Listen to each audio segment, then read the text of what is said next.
Hey everyone, and welcome! In this discussion, brought to you by the team at My Tax Accountant, we're going to tackle something that can cause a bit of a panic, that PA302 Simple Assessment Letter from HMRC. So let's jump right in and figure this thing out together.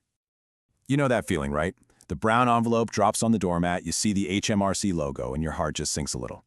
You are definitely not alone. When the tax office gets in touch out of the blue, it's totally normal to feel a bit worried.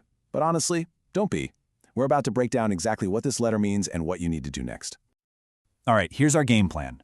We've split this into 5 easy sections. First up, we'll cover what on earth a PA302 actually is. Then, we're going to look inside the letter itself. After that, and this is a big one, we'll pinpoint common mistakes to watch out for. Then we'll get into your next steps, and finally, we'll talk about how you can stay ahead of the curve. Right then, Section 1. Let's start at the very beginning. What is this PA302 letter? And more importantly, why did one land on your doorstep? Well, it's all part of a system they call simple assessment. So in plain English, a simple assessment is basically HMRC's way of sorting out any tax you might owe without making you go through the hassle of a full self-assessment tax return. They've already gathered info from your employer, your pension provider, or maybe your bank. They've done all the maths for you and, well, they've sent you the bill. So, what's the difference between this and the self-assessment we all hear so much about? Well, the clue's in the name. Simple assessment is designed to be, well, simpler. You don't have to file a return because HMRC has already done the heavy lifting. It's meant for people with pretty straightforward tax situations, and honestly, it can save you a whole load of time. Okay, so who actually gets one of these? It usually gets triggered by a few specific things. A really common one for the 2025/26 tax year is if your state pension is more than your tax-free personal allowance of £12,570. It could also be because you've underpaid tax by £3,000 or more that can't be clawed back through your wages, or if you've got other income from savings or a rental property that hasn't been taxed yet. And this chart really shows you who's most likely to get one. You can see people juggling multiple jobs make up the biggest slice. But look at that, a full quarter of these letters go to pensioners. That's a huge group, and it's something every retiree really needs to be aware of. And we're not talking about small change here. The average tax bill that comes with a PA302 is about £1,500. That's a pretty significant sum of money, which is exactly why it's so important to understand where that number came from, and crucially to double-check that it's actually correct. Okay, now that you know why you might get one of these, let's get to the next bit, making sense of the letter itself. Think of it like this. We're going to open it up together and go through it section by section so you know exactly what to look for. The letter itself is actually broken down quite clearly. First, you've got your personal details. Always check these are right.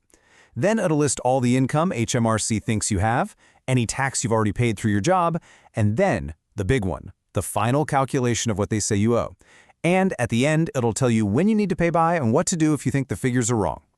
Let's make this a bit more real with an example. Say hello to Jane. She's retired, and her state pension is £15,000 a year. Now, the tax-free personal allowance is £12,570.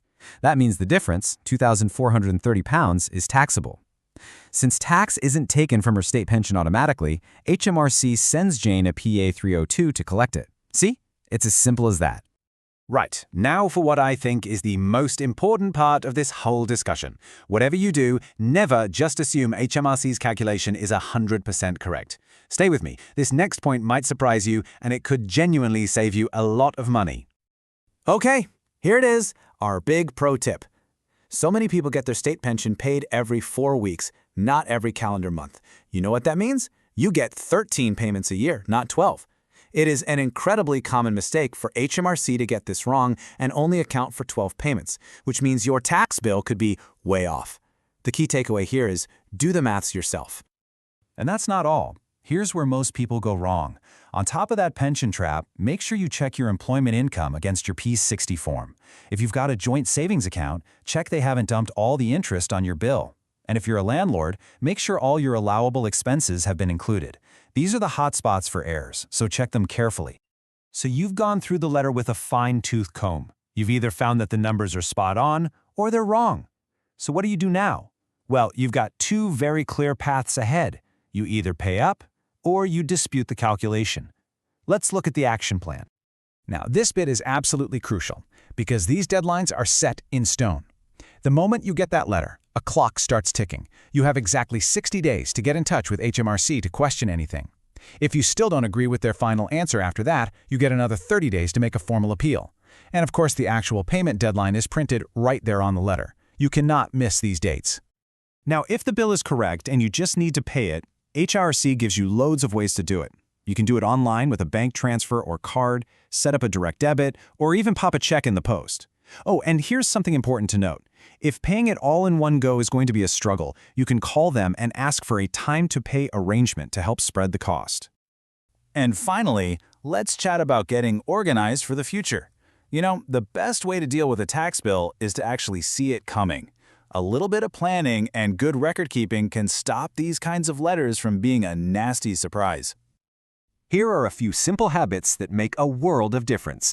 Keep digital copies of things like your P60s and pension statements so they're easy to find.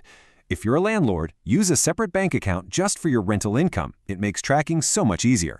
And try to log into your HMRC personal tax account online just once a year for a quick look. It's a great way to catch any problems early on. But look, let's be realistic. Sometimes tax just isn't simple. If you're juggling multiple jobs, you're a landlord with a few properties, or you're just feeling completely snowed under by it all, then getting some professional help is often the smartest, most stress-free move you can make.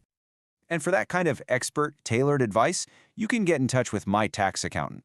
They're specialists in everything from these PA302 issues to self-assessment and landlord tax.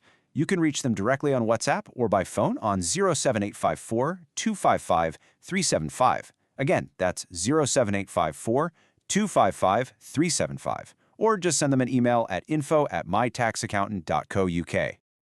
So, we'll leave you with this one question to think about.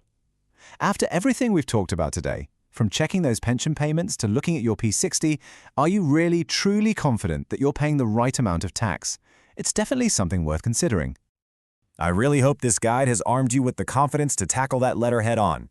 For more clear, no-nonsense tax guidance just like this, make sure you hit subscribe on the My Tax Accountant channel. Thanks so much for watching.